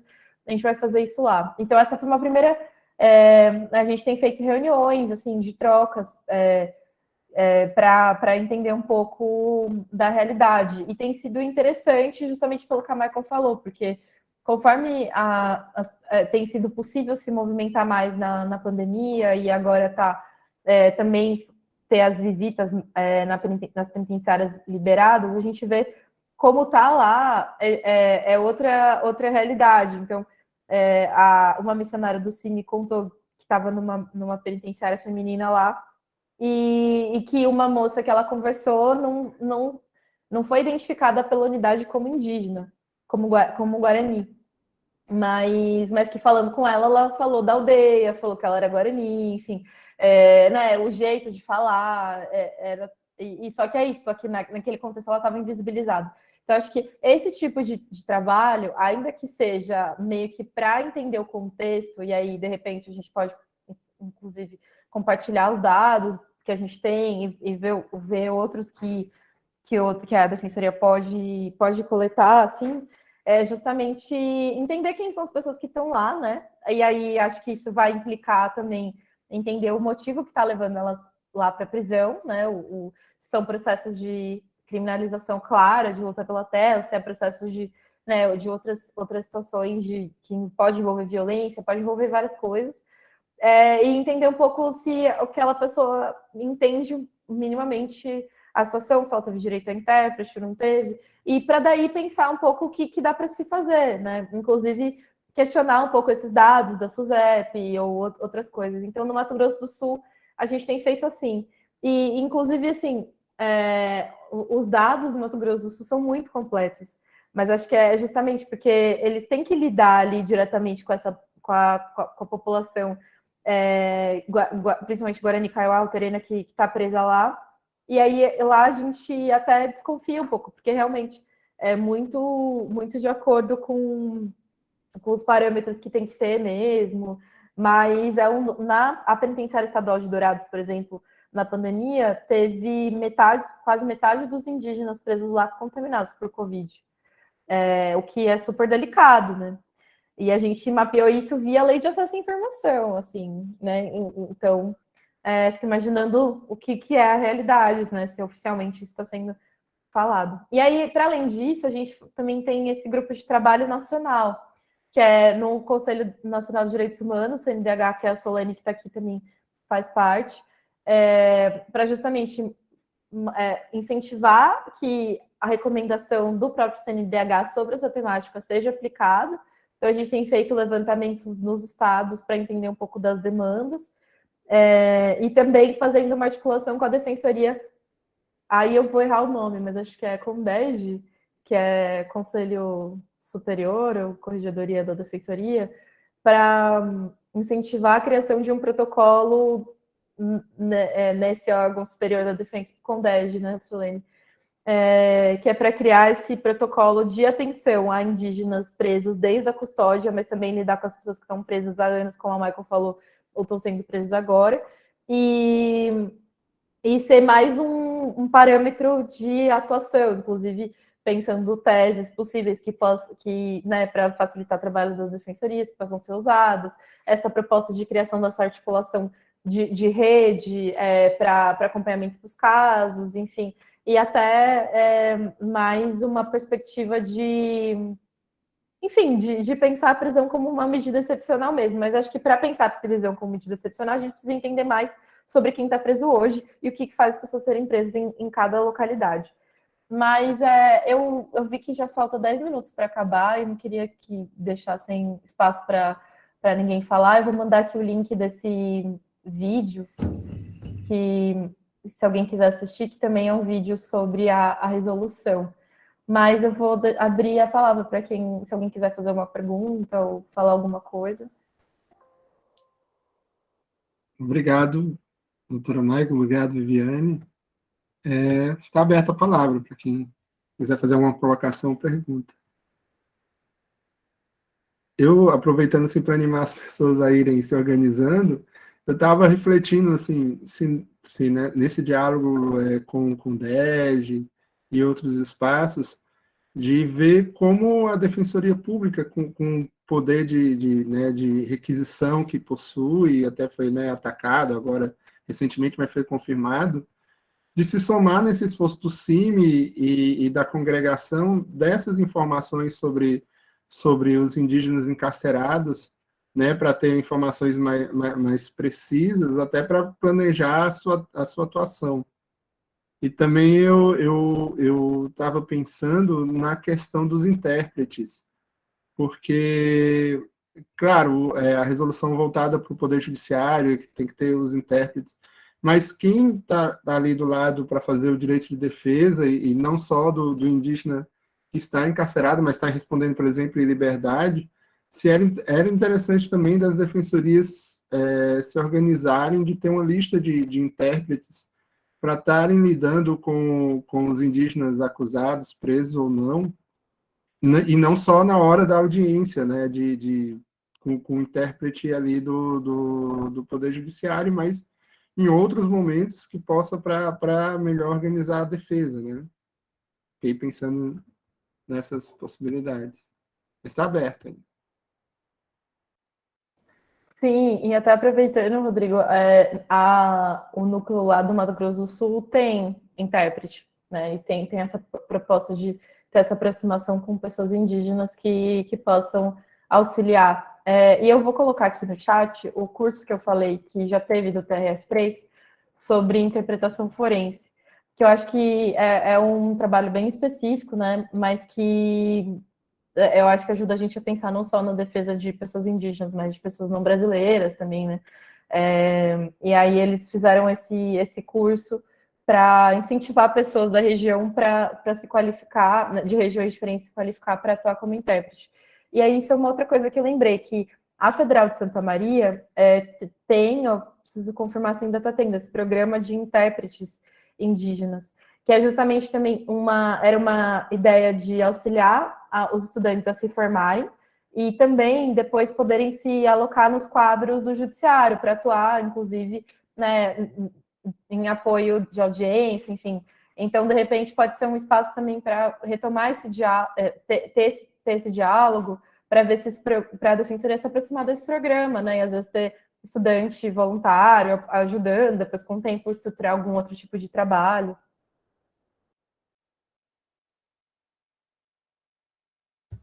Com certeza. Agora, mesmo esses dados eu acho que mostram também onde os conflitos estão mais intensos, ou o contato com a sociedade não indígena, assim como perto das áreas urbanas, que aí tem a questão do tráfico de drogas, etc., tem a influência nesse número assim, que está demonstrando os maiores encarceramentos dos estados. Né? Aqui do Rio Grande do Sul, por exemplo, nessa região norte, né, que é justamente onde tem o problema do arrendamento da terra, da interferência na organização interna e toda a violência que traz. Então, é um reflexo desses conflitos.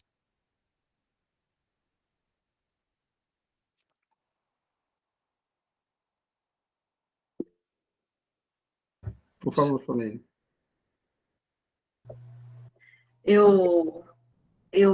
É muito interessante, assim, porque eu tenho acompanhado esse trabalho junto com o GT, né, com a Vivi e com a Michael já há algum tempo, e foi uma coisa que me despertou também durante a pandemia, né, com a resolução 287, aí em relação ao relatório que saiu, as subnotificações, e porque o Acre, na época, não tinha, na lei de informação, né, Vivi, a Vivi me mandou falar assim, ó, o Acre não aparece aqui como se tivesse indígenas no sistema criminal. E eu já atendi os indígenas lá, né, então, assim, e várias situações, né, porque ali também, como tem, que eu acho que é o caso muito do Mato Grosso do Sul, de Rio Grande do Sul, que tem ali as fronteiras, né, que eles transversalizam as fronteiras, e não só as fronteiras internacionais, mas mesmo entre estados, né? Então é bem complicado, porque eles estão num estado e o processo correndo por outro estado, quer dizer, é uma confusão, preso lá no, né, as questões da Amazônia, né? Eu peguei um caso de um indígena que havia sido preso no Acre, mas o processo estava correndo pelo Amazonas, né? A gente não conseguia localizar o processo e não sabia se estava pela DPS, estava pela DPU.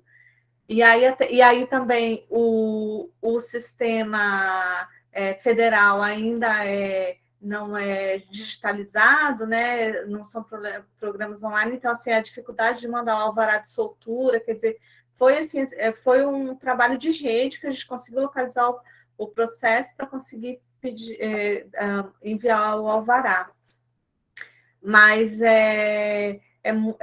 eu acho que a resolução ela traz, né, já essa discussão e ampliando bastante tudo isso, né? E acredito que vai avançar muito agora também com os protocolos, né, dentro a gente começar a discutir dentro das defensorias, né, que ainda não discutem, mesmo com a resolução. E eu também peguei um caso lá no interior do Acre, que é o que eu agora trabalho meu mestrado, e a juíza, ela coloca silvícola, né? Ela ainda usa esses termos absurdos, né? Que a gente fala assim, parece que a gente está falando assim. Às vezes a gente começa a falar entre nós, assim, eu falo, gente, parece que a gente está. Mas aí a gente vai falar em outros espaços, as pessoas ainda fazem esse tipo de, né, usa esse tipo de termo, fazem umas perguntas que a gente fala, gente, não cabe mais, né? A gente está falando sobre, mas ainda é um processo pedagógico, é um processo de formação, por isso é tão importante aquilo, as oficinas, né, Rodrigo? Parabéns aí, parabéns pela oficina. Obrigado, Solene. Vinícius? Rodrigão e Michael, eu vou tentar aparecer aqui, mas eu estou num... Tá bem complicado aqui. Não, eu queria dizer o seguinte, que acho que o Rodrigo colocou alguns pontos que são importantíssimos como propostas, né? Que precisam ser colocadas no papel, sistematizadas. Eu acho que essa é uma tarefa importante sobre essa temática, né? Em relação à resolução do CNJ, eu acabei de vir de uma outra discussão em relação ao sistema prisional em geral, principalmente em relação sobre mulheres negras encarceradas, enfim, provisional, de maneira provisória, né? Por exemplo, no Rio de Janeiro, a gente tem uma avaliação de que a capilaridade ou a aceitação das resoluções do CNJ são mínimas, né? Os TJs têm uma dificuldade muito grande em entender que aquilo é aplicável, que aquilo é jurisprudência, enfim, que aquilo precisa ser norma válida, né? Então, acho que esse é um ponto também de importante reflexão e de incidência, né? A validade nos TJs. Uma outra coisa que me traz assim, a questão do direito penal como um elemento mais central do exercício da soberania, né? Enfim, e como que o debate da soberania ele é por vezes trazido para impedir o avanço de um debate de um pluralismo jurídico, uma capacidade da gente entender que os indígenas produzem suas próprias leis, suas próprias formas de resolução de conflito, sua própria normatividade. Enfim, como trazer isso para a nossa própria realidade jurídica do Estado Nacional, né? O direito penal parece ser o último espaço onde isso é possível, né? Isso é interessante, porque eu acho que me parece que tem um ponto aí, né, que talvez haja pouco entendimento, pouca pesquisa, eu particularmente não conheço, mas talvez seja ignorância minha, da própria de catalogar, de entender como os indígenas aplicam a sua própria normatividade nos aspectos mais difíceis, né, nos crimes, vamos dizer assim. Se é que existem crimes, né, nesse sentido, nesse conceito que a gente está falando. Acho que esse é um exercício muito importante da gente aprender, né? E como pensar uma juridicidade que leva em conta essa forma de resolução de conflitos e que, às vezes, o Estado simplesmente não tem que entrar, né? Reconhece uma jurisdição que não é dele. Tem experiências importantes foram trazidas em outros debates, né, da América Latina e tudo mais, mas eu acho que esse é um debate que é importante ser trazido e mais aprofundado, né? Sim. Mas é isso. Sim, concordo. Com certeza, Missa. Eu até coloquei, não sei se você viu no chat, uma notícia sobre uma decisão do TJ de Roraima, que considera bis in idem, que não precisa julgar novamente se já teve a justiça indígena realizada. Eu acho que se não tiver mais ninguém para se inscrever, fazer uma pergunta ou colocação, eu devolvo a palavra para a doutora Michael e a doutora Viviane e a gente fazer o nosso encerramento. Então, por favor, Então, vocês. primeira, eu só quero dizer, sem a defensoria, este não vai sair do papel. Vocês têm um papel importantíssimo. Pessoal que me conhece, sou grande defensora da defensoria, e eu lembro que esta semana está aberto as inscrições, e tem gente do terceiro setor acompanhando até amanhã, para votar para a primeira ouvidor externo do DPU. É algo muito importante. Uma outra questão que não dá para falar hoje, mas eu só vou levantar, só para criar mais uma outra área para vocês pensarem. Nós temos defensores funcionando como assistente da acusação, onde indígena é vítima. E houve uma grande discussão se o defensor podia ser assistente de acusação. Mas ela está defendendo os direitos dos indígenas, reconhecendo a vítima. Era a maneira que ele foi reconhecido para ser aceito. E aí lembra para a RENAP que nós temos um problema grande, que é o fato que a vítima de um crime não é, o nome do vítima não é registrado no sistema judicial. Então, se você não tem o nome do autor do crime, você não consegue saber o crime. E isso é muito importante com o negro, indígena, esses crimes das populações vulneráveis.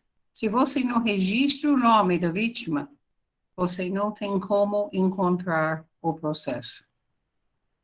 E isso eu acho que é algo que poderia trabalhar. Eu agradeço vocês por esta oportunidade. Ainda essa semana, um outro colega nosso vai falar na Defensoria Pública da Amazonas. Eu acho isso, é isso que nós estamos aqui. A Viviane vai colocar nosso e-mail e tudo disponível. Nós estamos, se vocês têm uma questão, tem um processo que está com problema, podem nos ligar, a gente conversa, discute. Estamos aqui para ajudar vocês. Obrigada pela oportunidade.